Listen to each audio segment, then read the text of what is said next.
giusto. Una bella birra.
Si è svolta a Vittorio Veneto, presso la sede del reparto Comando e Supporti Tattici Mantova, la cerimonia di intitolazione di un piazzale della caserma Gotti al caporal maggiore capo Gaetano Tuccillo, caduto in Afghanistan il 2 luglio 2011. Il caporal maggiore capo Gaetano Tuccillo, autiere del battaglione logistico Ariete di Maniago ed originario di Pomigliano d'Arco, in provincia di Napoli, aveva prestato servizio per oltre 4 anni a Vittorio Veneto. Alla cerimonia, con inizio alle ore 9:30, hanno partecipato il comandante delle forze operative terrestri, generale Roberto Bernardini, il comandante del primo FOD, generale Danilo Enrico, i genitori e la vedova del militare caduto, a testimonianza del forte legame esistente tra la forza armata e i familiari del proprio personale. Ho voluto essere presente quando il papà di Gaetano mi ha telefonato, mi ha detto che avrei fatto di tutto per esserci, ci sono riuscito e devo dire che per me è motivo di grande soddisfazione essere qua con voi, perché questo evento l'abbiamo vissuto insieme l'anno scorso, l'abbiamo vissuto in maniera molto partecipata. Io personalmente ho avuto l'onore di poter essere presente a tutti i momenti tristi che hanno caratterizzato questo evento, ma devo dire che ho avuto poi anche l'onore di essere presente in vari altri momenti in cui la famiglia militare ha dimostrato la sua vicinanza non solo a Evelyn ma anche ai genitori di Gaetano.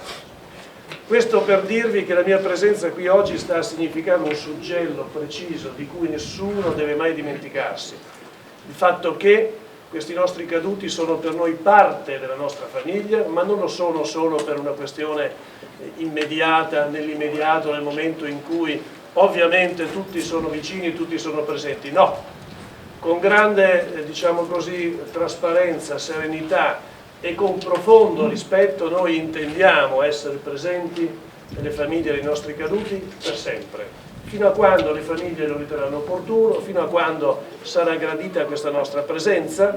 Quello che deve essere chiaro è che l'istituzione militare, in quanto istituzione, vi sarà sempre vicini con tutte le cose che, grazie a Dio, il nostro Stato fa nei confronti di questi nostri caduti.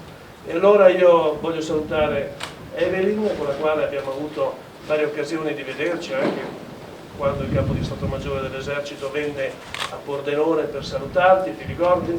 Poi dopo ci siamo visti a Roma per l'onorificenza e mi fa piacere che ci si possa vedere anche quando sarò in pensione, magari se mi inviteranno da queste parti, in altre manifestazioni dove ricordiamo tutti questi nostri caduti, questi ragazzi che hanno tracciato un sentiero di dovere per quanto riguarda la nostra forza armata, ma che hanno anche suggellato il valore dei nostri uomini e di quello che noi facciamo in Italia e in giro per il mondo.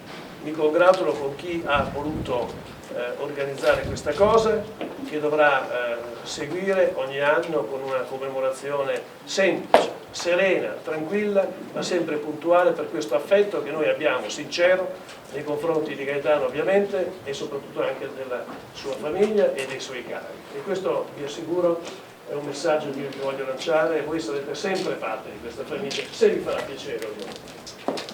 Grazie di essere qua, perché siamo noi che ringraziamo voi e non deve essere l'inverso. Grazie.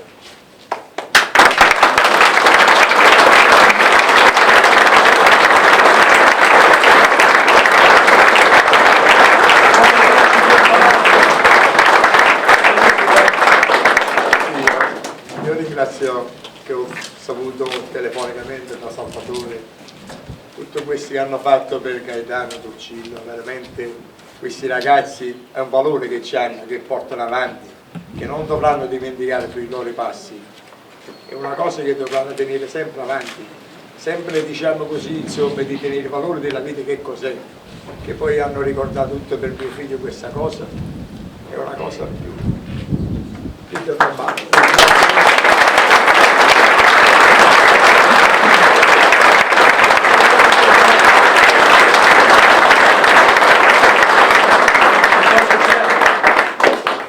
Dobbiamo piangere, dobbiamo essere contenti, perché vuol dire che Gaetano ha lasciato nel cuore di tanti e di tutti un segnale importante. Questo deve essere il vostro orgoglio. Avete avuto un figlio che ha tracciato, e lei il marito, che ha tracciato un segno indelebile in tante persone. Beh, devo dire, dalla cima dell'Italia fino alla Sicilia. E poi ne avete avuto le prove quando siete stati a Nola, e non so da quante parti è stato mio figlio, gli hanno fatto le date. Nel liceo dove ha fatto il geometra, gli hanno intitolato una classe. Dappertutto. Mi chiamano delle persone anche di altre caserme che sono stati con lui al Libano. Perlomeno è rimasto un sorriso a tutti i ragazzi, questo è sicuro. E questo, guarda, che è una cosa molto importante. Quindi,